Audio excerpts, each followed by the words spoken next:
Injectable peptides are the new trend that nobody told your doctor about. If you could inject a magical research chemical and wake up with muscles, well, that's an easy sell, isn't it? But as a cancer survivor who's stronger at 64 than I was at 34, if something sounds too good to be true, you better understand the science before you start jabbing needles into your body. Now, I'm going to walk you through the actual research behind popular muscle building peptides. This isn't gym bro science. It's not influencer hype. This is real data. By the end, you're going to understand how these work, why they're stacked together, and the risks that get glossed over online. Full disclosure, I'm not giving medical advice or encouraging use. I'm explaining the science so you can have an informed conversation with your doctor. Okay, before we talk about specific peptides, you need to really understand how growth hormone and IGF-1 work together. Think of your pituitary gland, the little tiny gland that's in the base of your brain. Well, think of it like a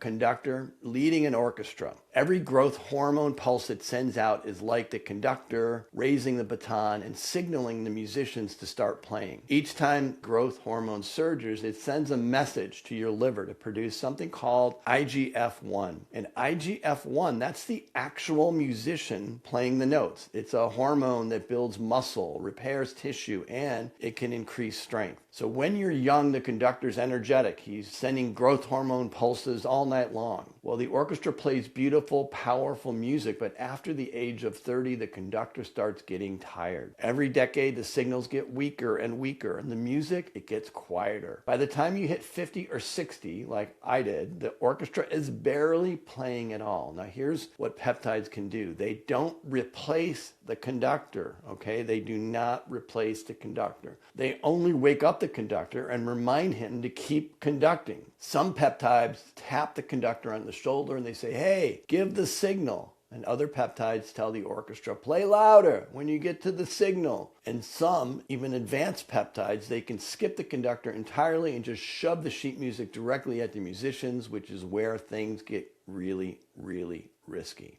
So before we get started, if you're new to the channel, my name is Gary B. And yes, I'm a cancer survivor and a thriver. I've been working in the wellness industry and been working with the biggest names in longevity over the past 20 years. And I'm here to give you the real science and the real data of what works in longevity. If you like the content, please subscribe and share with someone else you know who's looking to take peptides. You can also subscribe to our newsletter, which is called the Best in Longevity News. We often give out free products or free samples and surveys to find out what are you doing that has helped you on your longevity journey. All right, first peptide up is called Sermorelin, and this is called the OG growth hormone releasing peptide. Sermorelin is a modified version of the first 29 amino acids of growth hormone releasing hormones. It has the shortest half-life of all the GH peptides, which means that it works fast and it fades fast. So for using the orchestra metaphor, Sermorelin is kind of like a gentle tap on the conductor's shoulder. Well, the conductor wakes up, he gives the signal, the orchestra plays, it's a nice song, then the conductor goes back to resting. In the body, Sermorelin is broken down by an enzyme called DPP4 within about 10 to 15 minutes, but it's able to mimic your natural growth hormone pulses. So the benefits are, it can be great for improving sleep quality. It's mild and relatively safe and actually prescribable by doctors. It mimics natural physiology. Some of the downsides are that it's short acting, like I just referenced, and it needs multiple injections, and the effects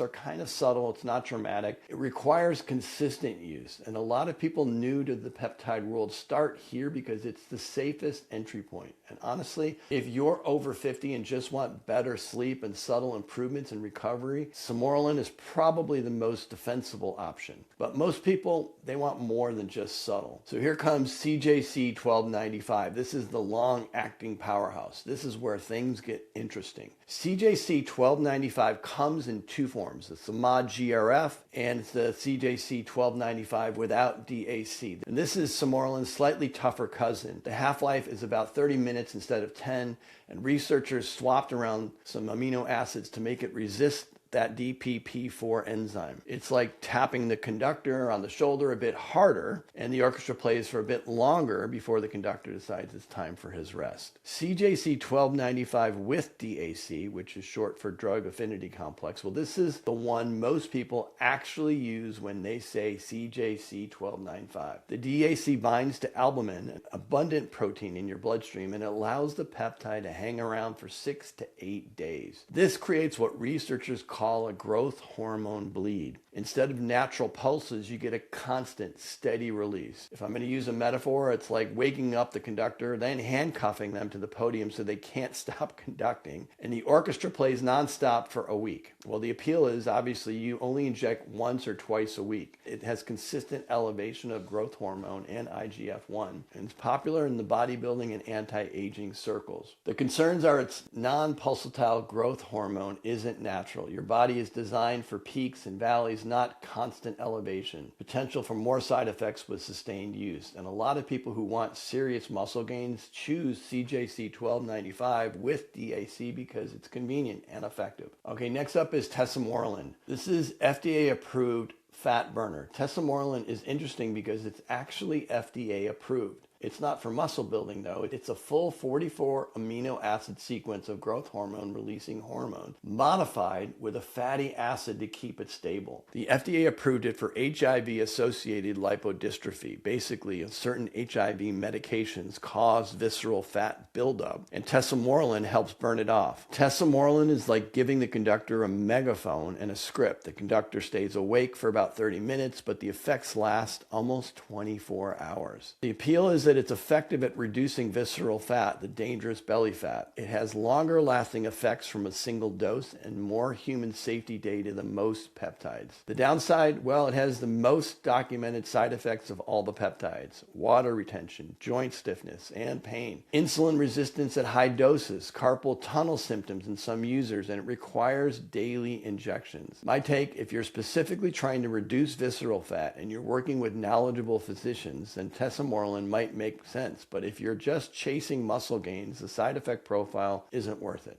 Okay, now the big question: why does everybody combine CJC 1295 with ipamorelin or Tesamorelin with ipamorelin? The answer is pretty simple. It's synergistic. The growth hormone releasing hormone like CJC 1295 and Tesamorelin, well, they create the signal. They wake up the conductor. Growth hormone releasing peptides like ipamorelin amplify the signal. They tell the orchestra to play louder. So if the conductor gives the signal and then someone cranks up the volume and all the instruments, well, you get a much more powerful effect. Increased frequency from the releasing hormone plus increased amplitude from the releasing peptide, well, that equals serious energy. That's why stacking became so popular. People aren't just guessing. The biology actually supports combining these two classes of peptides. Okay, ipamorelin's the clean amplifier. If growth hormone releasing hormones wake up the conductor, ipamorelin is the audio engineer cranking up the sound system. It triggers the pituitary to release more growth hormone in response to the signal it already received. And it does something really clever. It quiets a hormone called somatostatin, which normally acts like a brake on growth hormone release. So ipamorelin removes the brake and amplifies the signal at the same time. Why ipamorelin specifically? Well, other growth hormone releasing peptides like GRHP2 and GRHP6 and hexarelin do similar things, but they also increase cortisol, prolactin, and hunger, which is not good because that means you're going to start eating more. Ipamorelin is considered the cleanest because it amplifies growth hormone without spiking those other hormones. Ipamorelin turns up the volume without also turning up static and feedback. So what's the appeal? Well, synergistic with growth hormone releasing hormones, minimal side effects compared to alternatives, and it doesn't spike cortisol or prolactin. The reality is still requires injections, and it's not FDA approved for this use. Limited long-term human safety data. This is why you'll see bodybuilders pairing CJC 1295 with ipamorelin. The stack makes biological sense, but here's where I need to pump the brakes. Where do people get in trouble with everything I've talked about so far? These are considered beginner peptides by people who use them. The following two are high risk. high reward, and this is where people get in serious trouble chasing rapid gains with almost zero safety data. The IGF-1 LR3, this is the synthetic version of IGF-1. It's designed to be more stable, longer acting, and more potent. The IGF-1 LR3 skips the whole growth hormone pathway and goes straight to your tissues. Instead of waking up the conductor to signal the orchestra, you just shove the sheet music directly into the musician's hands and you yell, "Hey, play now, play now." It's potent. It works, but it's also very, very risky. So the pros are it's increased strength and muscle mass, enhanced recovery, more fat loss, but the risks are it can lower blood sugar dangerously, increases insulin resistance over time. It may cause visceral organ growth, which we don't want. It can also cause anxiety in some users, and it has virtually no long-term human safety data. Okay, now let's talk about follistatin. This is a myostatin inhibitor. Myostatin is the hormone that puts a natural limit on your muscle growth. Follistatin cuts the brakes on muscle growth entirely. It's like telling the orchestra, hey, there's no maximum volume. Play as loud as physically possible forever. Well, the appeal is the muscles get really, really huge fast. The reality, it's hard to dose this consistently. Big muscles don't always come with strength gains, and there's very limited human data. Unpredictable results. I've seen photos of people who use follistatin and they look big, but when you dig into the details, their actual strength gains don't match their size. It's like inflating a balloon. It looks impressive until you realize that it's mostly air.